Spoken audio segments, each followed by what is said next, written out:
Hi everyone, welcome back to another video. My name is One of One, but you can call me Seven. And welcome back to Witch on the Holy Nights.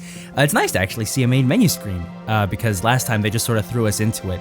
But we've met our main characters, or so it would seem.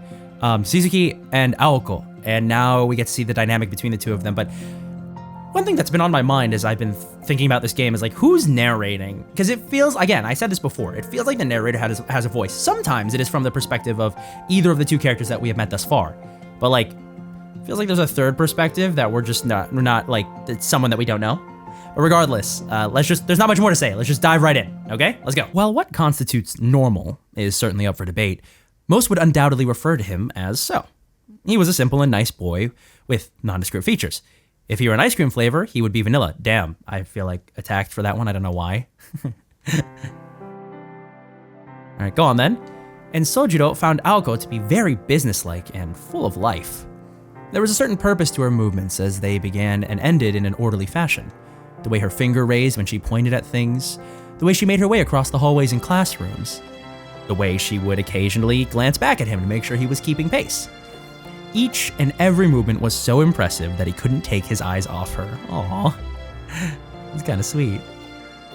Aoko showed him to his homeroom, Class C of the 11th grade. The room certainly displayed more of a human touch than the previous meeting room, but Sojiro was none the wiser as to its function. Aoko gave a brief explanation before they visited individual subject classrooms as well as the gym, cafeteria, locker room, and school infirmary. He asked so many questions that much time passed before they reached the AV room on the second floor. Oh dear. Sojiro stopped, looking genuinely concerned.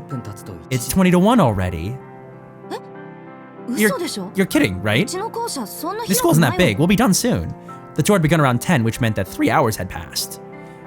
A tour of a school shouldn't take anywhere near this long.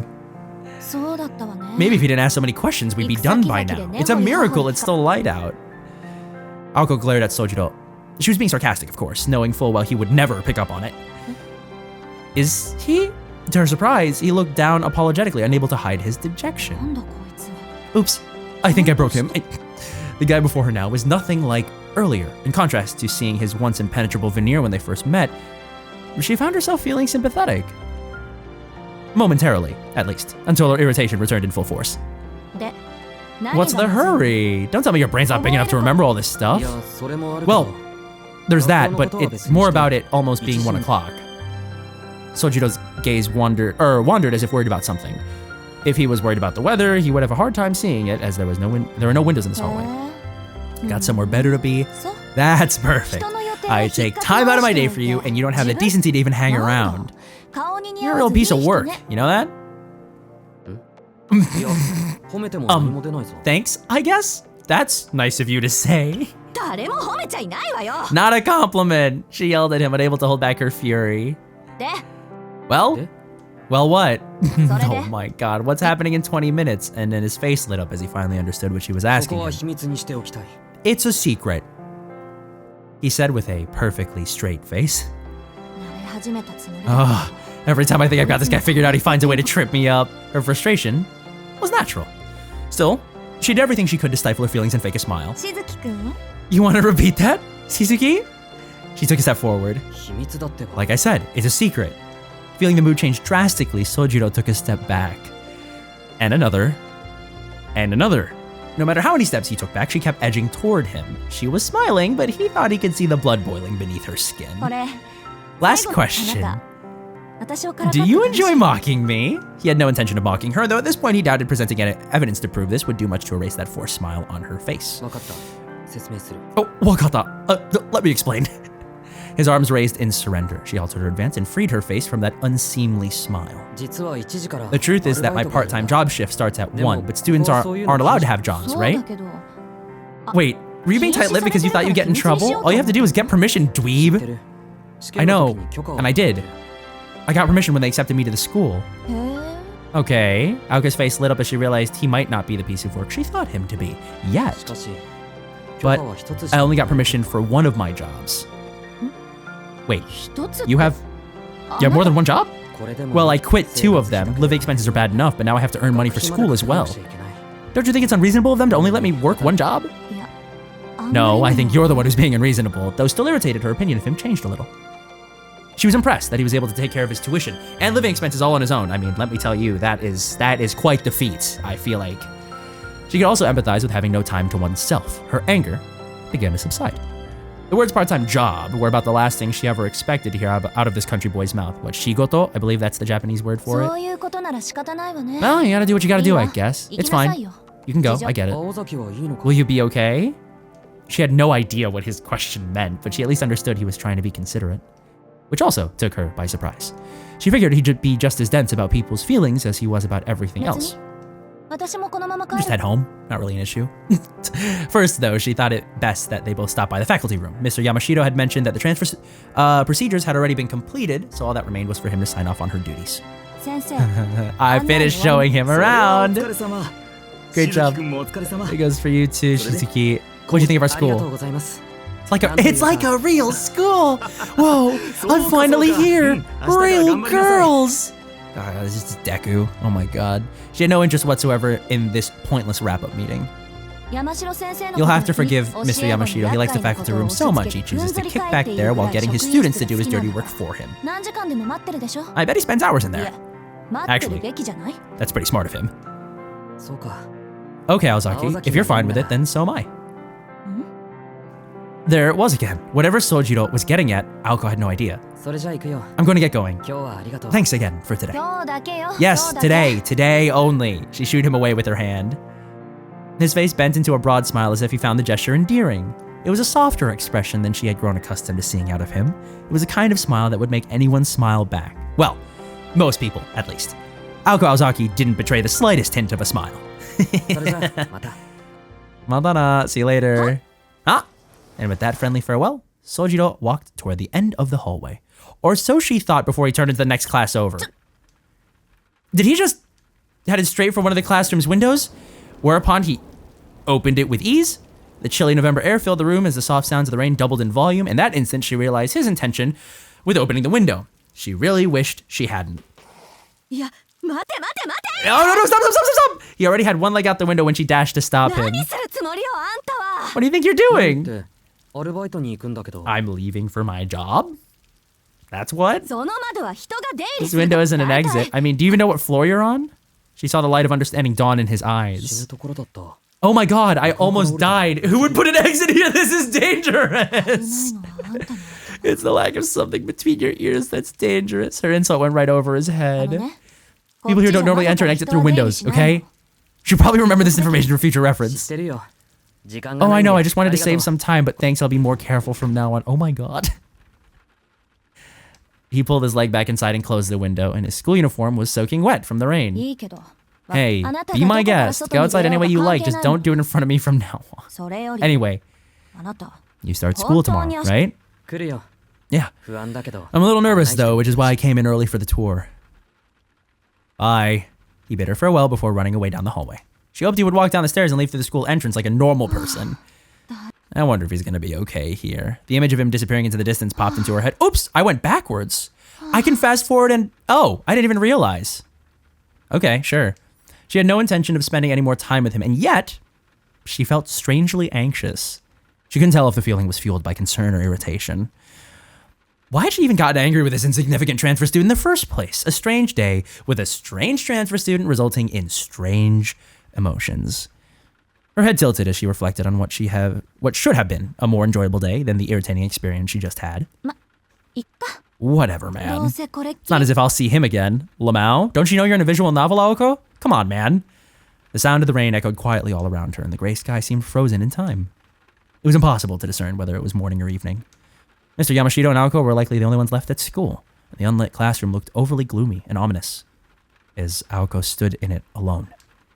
She pulled up her left sleeve. Her dainty, unremarkable watch showed that it was almost 1 o'clock. He was right about the time. Wow, good sense of time. She looked out the window at the grounds below. She saw a boy in uniform running through the rain without an umbrella, a sight she must have seen before, but for whatever reason, affected her far more than she wished.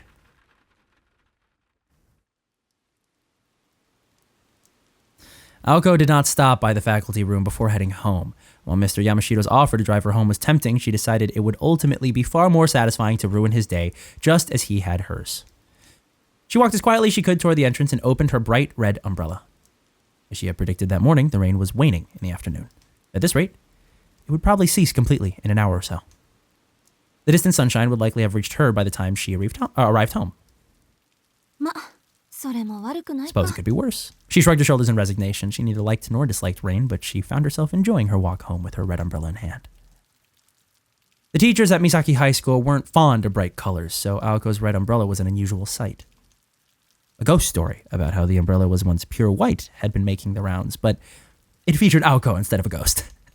It was with that umbrella that she made her way toward Misaki Station.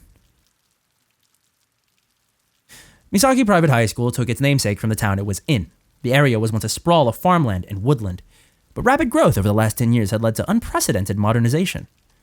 There were some who fought to preserve Misaki's natural treasures. I agree in principle to preserving the land, but not at the expense of our prosperity. With those words, the mayor snuffed out the voices of the minority and ushered in a long-term plan for new urban development. Oh man, industry. More than enough funds for the urban development were collected, and the unassuming town of Misaki became the largest municipality of Misaki City in nearly 10 years. Even though it lacked the modernity of neighboring Yashirogi, or the elegance of Misaki Hills. What did people expect? To keep the town hidden atop the mountain forever? It's not like they're going to flatten the mountain or something. Urbanization had been contained to the lowlands around the station, with most of the hills and mountains still standing as they did 10 years prior. The exhaustion of funds succeeded in protecting the old Misaki where the citizens could not. It became a truly odd suburban town, welcoming an increasingly urban population with its vestiges of old country charm. Misaki High School was a private school established long before the town's current state. The original campus, built 50 years ago, was located high up in the mountains, making its current location its second incarnation. The path to the old grounds was not only steep and remote, it had become an overgrown game trail with the passage of time. And for these reasons, among others, Misaki High School had been shuttered until almost 20 years ago, when it received a donation from a department store chain that allowed for the construction of a new campus in the city. And thus, Misaki High School reopened its doors, the old woodland campus, forgotten. In fact, most of the students attending Misaki High School were not from Misaki at all. The hardy rustic people of this country town preferred prefectural schools to private ones. Truth be told, Aoko herself was one of them. All she had wanted after junior high was to move to Tokyo, where she hoped to spend her days touring her favorite bands on her way to entering a public university. But her hopes were dashed with her sister's departure. So here she was, walking alone in town with only a red umbrella to keep her company on what should have been a day off. Looking back on it now, it's like my whole life has been one disaster after another. Her frustration evaporated into the cold December air. Oh well. At least it's not boring. With those words, her mood brightened a bit as she left the school in her wake. The busier part of town met her at the bottom of the gently sloping road. Beep, boop. Beep, boop. Gotta cross. Gotta go. Please don't get isekai'd. Or like hit by a car. Or a truck-kun. Please, I'm begging you. Don't do that. Misaki's train station was brand new. Once looking no prettier than an abandoned factory, it had been renovated into a multi-purpose structure with huge department stores on its east and west sides. Hey, there's Uniqlo! Uniq. When the department stores first opened, Aoko and her friends had been impressed with their modern feel, but in time, the stores too became dated. She had no shopping to do today, so she passed them by.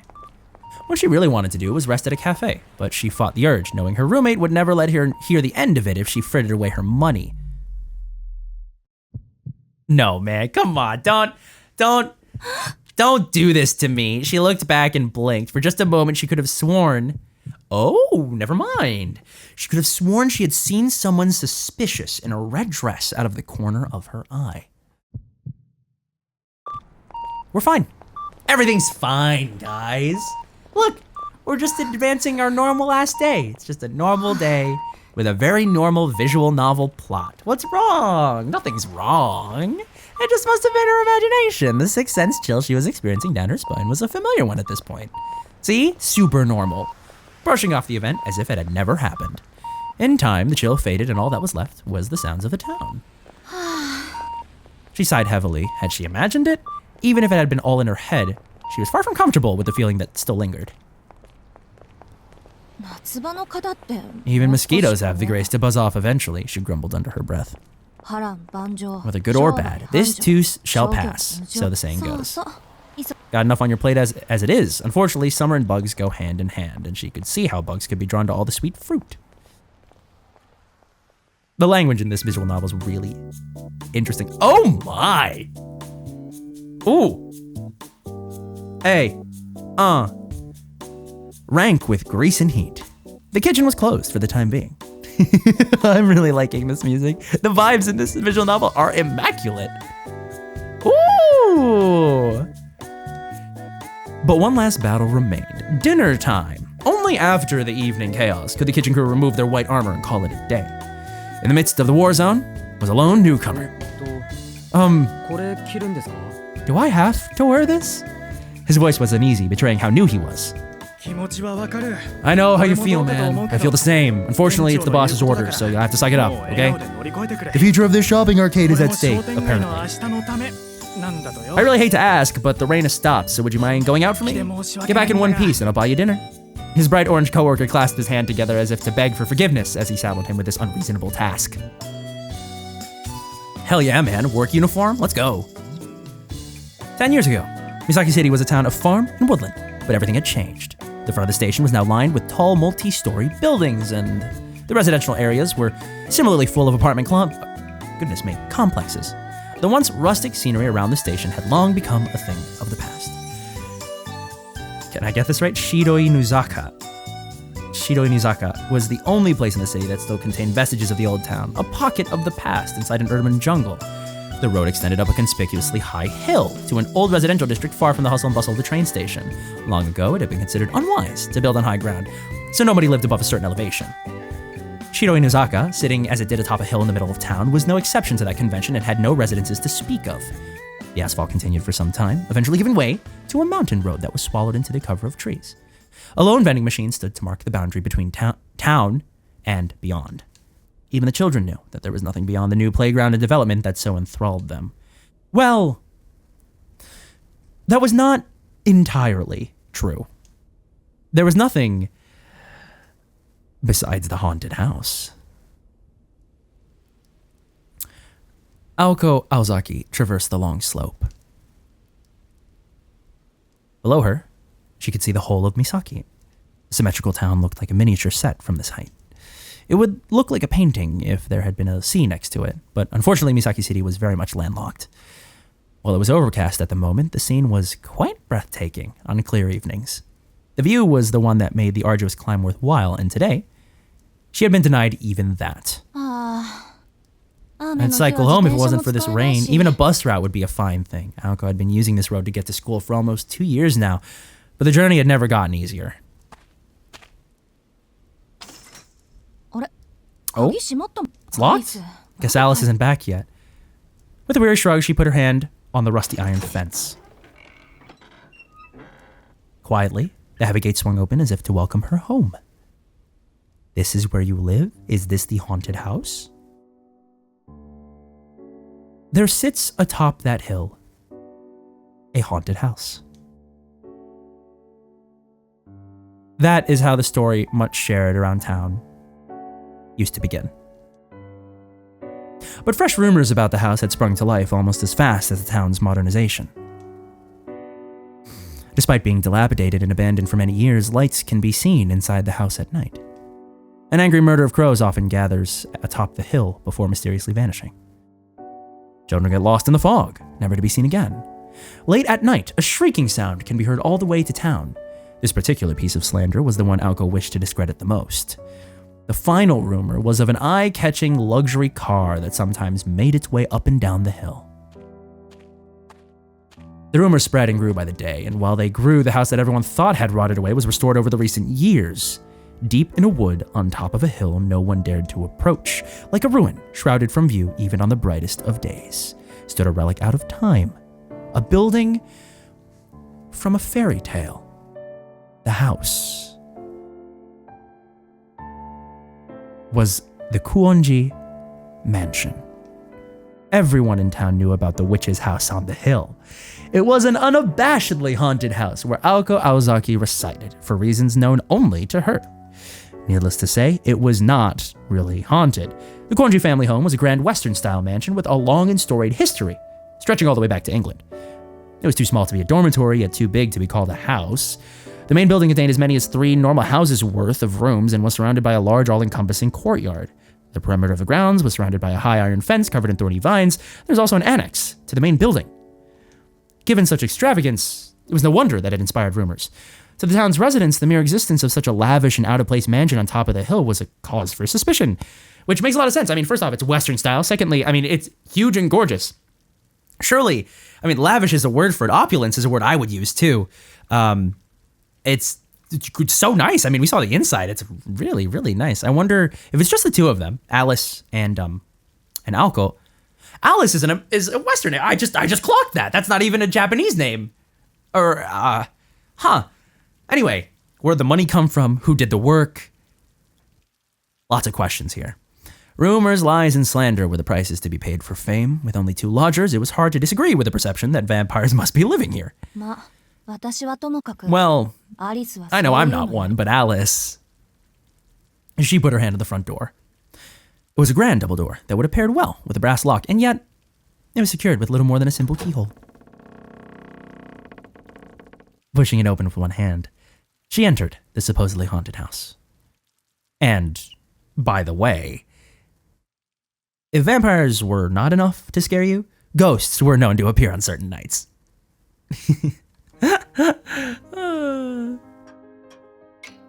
Tick-tock. What time is it now? Oh, a grandfather clock. Much like the weather outside, the foyer was overcast with shades of gray. Perhaps by deliberate design, the architect had chosen not to include any lights in the entrance area. The ceiling was 2 floors high. The only light in the room came from the skylight. Particularly gloomy on rainy days and on moonless nights, it was like the world itself ceased to be. Aoko decided the drawing room to the east would be a good place to rest, but knowing that she would not be able to relax until she changed clothes, she started up the stairs. The stairs curled up the wall to the 2nd floor hall, and there was a 3rd floor attic as well, accessible from the far end of the hall. She never set foot in there in the 2 years she had lived there, though. The Konji mansion was more or less divided into 2 wings, east and west. Aoko had been given the entire east wing, but 2 rooms were more than enough as far as she was concerned. She had no desire to open a door that would trap you in a storybook world or lead to an attic that had only been used for storage these last 5 years. Oh, more piano music, man. And this appears to be her room. Aoko's room is at the end of the east wing's long corridor. She'd elected for a smaller room for no other reason other than that she thought it would be easier to clean. Furnished with a large bed, her beloved mahogany desk, a wardrobe and chest for her clothes, and 2 9-shelf bookcases. That was the extent of what she'd brought from home, which I wonder is where. Her entire life of 16 years reduced to this.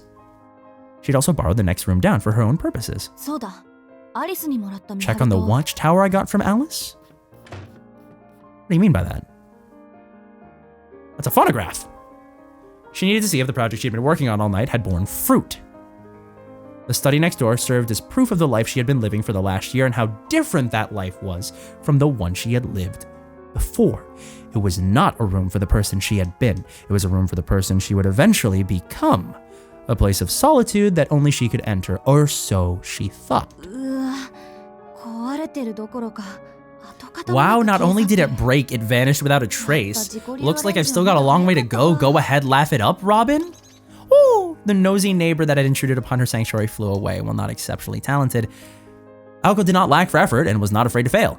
One could have almost mistaken her approach for optimism. Is she really a witch? Question mark? Hello? I have so many questions already. There's so many implications in the language that they've used. Cute, a turtleneck. She changed out of her uniform and returned to the 1st floor. Man, I've got so many thoughts. I'm just not sure of anything yet. Casual drip, let's go! Down the stairs, she opened the door to the east wing into the corridor as dark as a cellar. The absence of windows meant it was pitch black without the lights on, so she flicked the switch. And here we are. The drawing room, I imagine. Life without electricity. I don't even want to imagine it. It had been her idea to update the drawing room.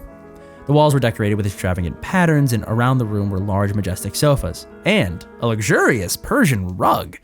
Amidst it all was a 30-inch television that seemed completely out of place. With a VCR? I feel like I've seen this room before. Is that just me? Have I just seen screenshots and memes from this game? I don't know if that's just me. This looks really familiar. Anyway, stood looking over the other furniture like the emperor with no clothes. The mansion's owner would have rather done without it, but to a commoner like Aoko, it was an essential commodity. They had fought over its presence at first, but eventually came to an agreement and now mutually enjoyed this modern comfort. Look at this place. It's nice.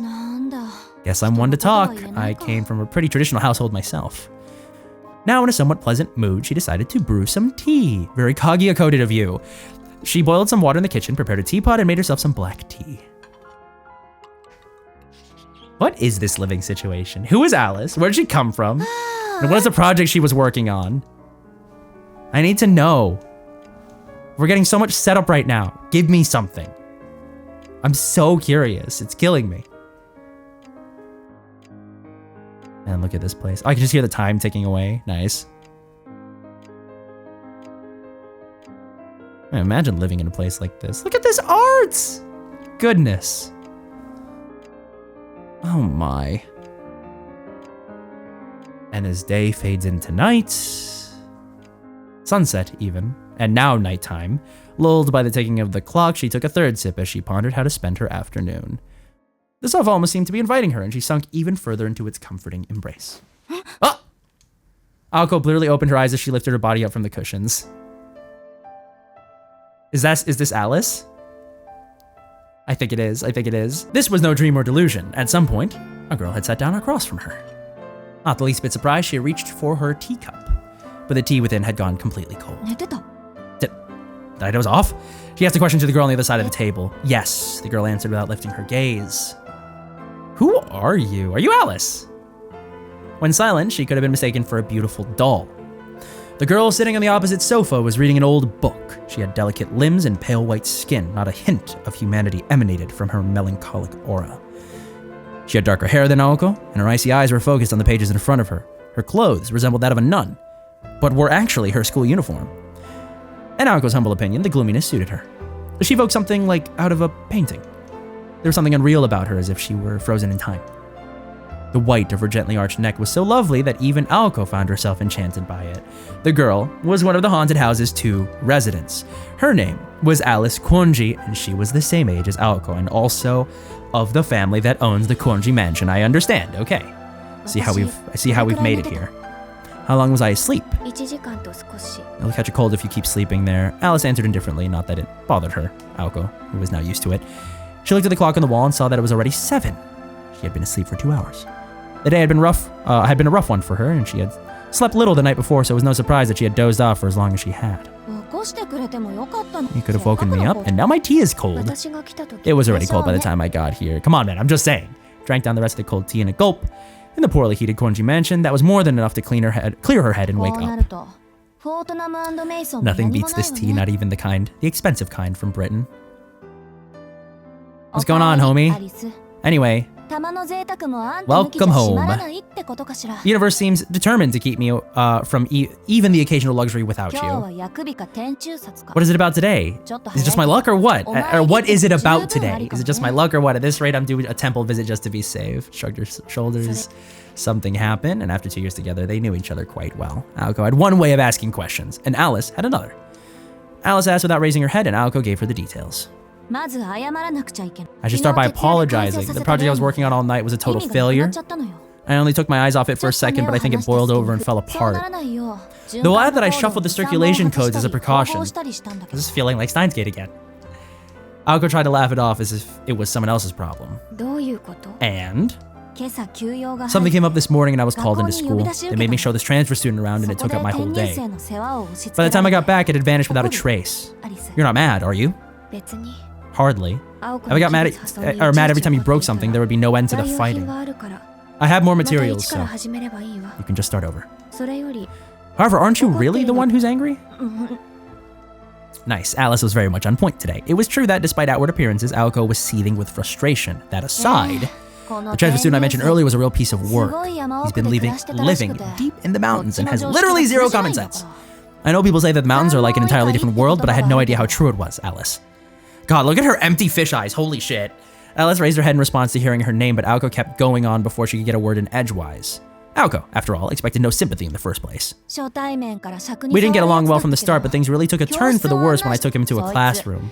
教室で He apparently thought it was a place where you get one-on-one tutoring. And that's not all. I mean, you're never gonna believe this. What do you think he asked when I politely explained what a classroom is to him? He goes, but then, what are the other classrooms for? Unbelievable, right? I mean, a classroom is a classroom. And no matter how vague or unhelpful anything I said was, he just kept nodding. It's like he was just taking everything at face value. I don't know if he just lacks an imagination or never uses it. Anyway, he at least seemed to grasp most of what I told him the first time around, so I suppose he's not a complete idiot. It's rare to see you so judgmental. Is it really worth getting worked up over something like that? Couldn't care less. Just worried he'll screw up somehow. What she was really worried about was having to clean up that mess, if and when it happened. That had to be it. If not, it would mean she had no real idea why she could not get him out of her head.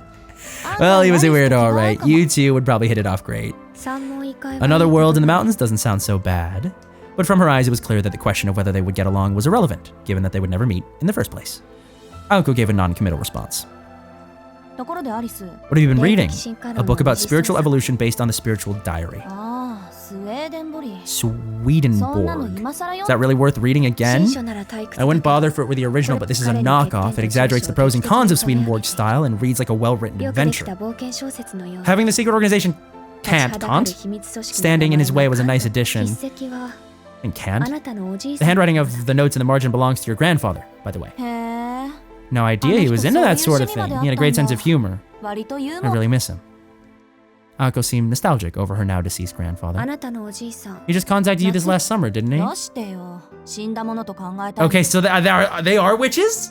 Is that like the idea? That like this is actually a thing that they're doing? I don't know. I don't know if I'm just crazy for it, but do we really have to go there? Why can't dead stay dead? Sighed, laid back on the sofa, and they caved under her weight.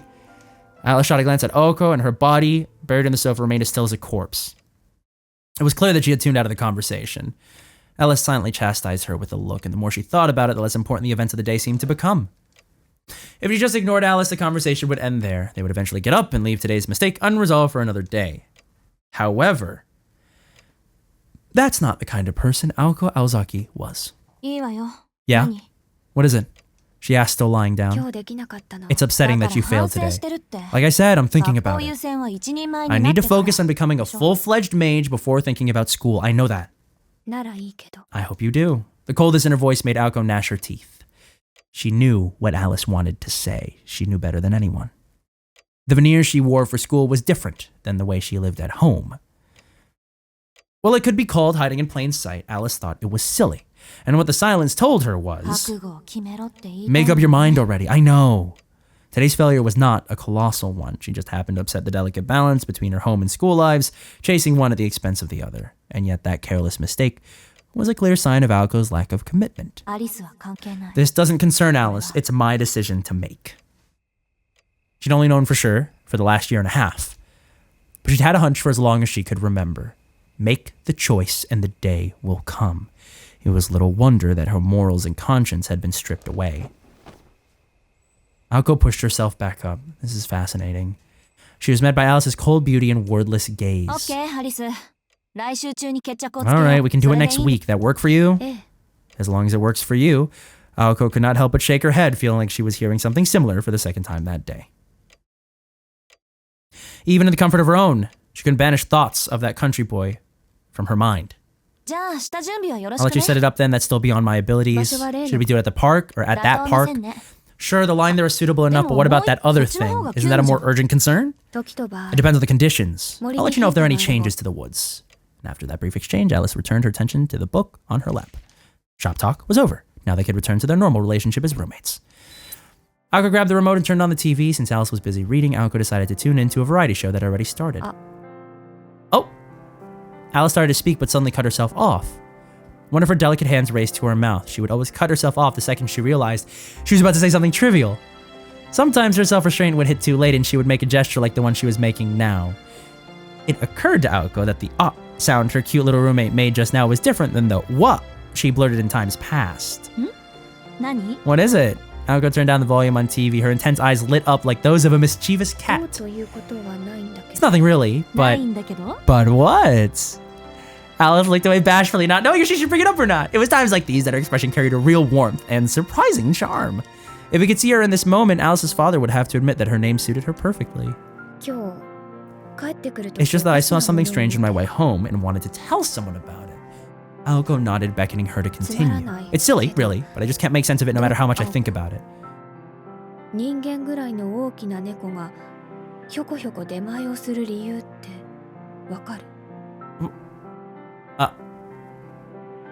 Aoko, do you have any idea why a man-sized cat would be riding around town delivering meals to people? For a second, Aoko thought Alice was trying and failing miserably to make a joke again. One would think that about anyone, really, but she seemed completely serious. Even if Alice's sense of humor fell flat for Aoko, this story already sounded more fanciful than Alice's usual attempt at jokes. Aoko concluded that her roommate was talking about something she had actually seen. Maybe we should break it down? Let's not. Even I can think of a few mundane explanations. I'm just asking because I can't figure out why somebody would do that. Maybe it's as simple as someone just dressing up in a finely crafted cat suit to deliver food for a restaurant? I'm more worried about the person doing it than their reasons, personally. But whatever does it for them, I guess. In a world with people like us and weirdos that live like mountain hermits, there's no telling what kinds of freaks are out there. I personally would have just gone out to them and asked them what they were doing. Alice's gaze drifted at that. A delivery cat riding through neighborhoods in the evening. Sounds like something straight out of a fantasy story, which this is. I'm sure this is happening. Because one thing that I was talking to one of my friends about this, the beginning of this game, and we remember the cat. So if she's a witch, witches have cats. The cat at the beginning of the story, obviously it was the girl in the beginning of the story was obviously Aoko, and there's a cat with its head cut off. And remember when I asked if Sizuki had bandages on his neck? Come on, man, it just makes sense. I don't know. And now with Alice saying it, who really knows, right? But anyway. Oh, takeout time, yay, no hard rules for dinner, but if one of them was in the mood to cook, they made it a point to make enough for two. At the very worst, this meant entire weeks without dinner, but the two of them agree that this was the system that, worked out best for them. Whether they found cooking to be too much effort or simply liked ordering out, nights like this one were a common occurrence, much to the chagrin of the restaurants of Misaki Town. Delivering to the mansion meant coming all the way up to the top of this hill, the source of their disgruntlement. Kongetsu. Giri-giri. It's just before 8. I haven't had their tsukimi soba in ages. The Hungry Student Council president laid out a stack of takeout menus like she might fan a deck of cards and excitedly scanned for anything that stood out. Alice casually responded without sparing so much as a glance. Dinner? Oh! With those words, Aoko froze. All deliveries required a minimum of 2 items, so she was out of luck without an accomplice. Cruel society had decided it couldn't be bothered to deliver to a princess who only ordered a single serving of food. Incidentally, to counteract orders from the Hilltop Mansion, the restaurants had declared the minimum number of orders will be 3 starting next year. Aoko and Alice were still in the dark to this fiendish change in direction. Traitor! Is that why you were late getting back? Between the bus ride and the walk, the trip home takes only 20 minutes. I should have known something was up when you didn't get home before 5 o'clock. Unfortunately for Aoko, she had been too out of it to even remember that she was the one who'd fallen asleep. Talk about Ice Queen. I thought it was clear that if either of us got food, we would bring enough home for the other person. Did I bring something back for you? Or back something for you when I ate out last time? It was unknown how serious Aoko was being, but she was visibly angry. She had already woken up hungry that morning, and from the time she was called into school until now, she had consumed nothing but tea. It was a small miracle that her stomach was not growling. She knew it was her own fault, but she persisted, wanting to get revenge on Alice for scolding her earlier. By last time, you mean the time you went into the city and ate sushi but only came back with a plastic bag full of convenience store food? Aoko had kicked a hornet's nest. So what? It was better than nothing, wasn't it? There are times when you'd be better off saying nothing at all. Alice's icy gaze pierced right through her. Aoko had certainly crossed the line by going on and on about how the sushi circled around the restaurant while Alice ate her convenience store meal. But new things fascinated her, and she couldn't contain her curiosity towards the conveyor belt sushi shops that started popping up at the time. They were nothing short of miraculous. Even honesty can be a sin, given the right circumstances. Does this at least mean we're even now? Alice went back to her book without so much as recognizing the question. The fact that she did not confirm it made Aoko anxious. Well, today has been a total disaster. I guess I'll just whip up something in the kitchen. She stood up, announcing her intent to no one in particular. Where did you end up eating anyway? Alice's hand froze on her current page. She suddenly shut the book she was reading and stood up, as if at wit's end. She walked across the drawing room with her book in hand. When she reached the door, she stopped and turned toward Aoko. 聞きたい。 You really want to know? まあ、なんとなく。 Sure. Aoko nodded timidly, cowed by Alice's sudden vigor. Alice continued in her matter-of-fact way. その猫 The が cat gave me one of his leftover deliveries, and with that brief response, she left the room. Oh my, so she's met Sizuki? I imagine? Ah! Whoa! Wait, is this like a little happening of wait, is this like a chapter thing? Are we moving chapter by chapter? Is that the idea? So it's like, it's cut up by episodes. Ooh, this was weirdly, okay, so it was just a bit of fantasy, like a little bit of fantasy, but like mostly tinged with like slice of life, lots of setting, exposition, oh, well, not quite exposition, a little bit, and then just atmosphere. So I think this is probably a good stopping point. They've given it to me, so I'll take it. Little happening of last night. Sick. I hope you guys are enjoying this so far, because I definitely am. I can't wait for things to pick up, because I feel like things are going to get crazy. I don't know, it's just the vibe that I'm getting based off of what I'm seeing already. Anyway, I hope you guys enjoyed that. I definitely did, and I will see you guys in the next video. So for now, have a good rest of your day, and I will see you soon. Bye!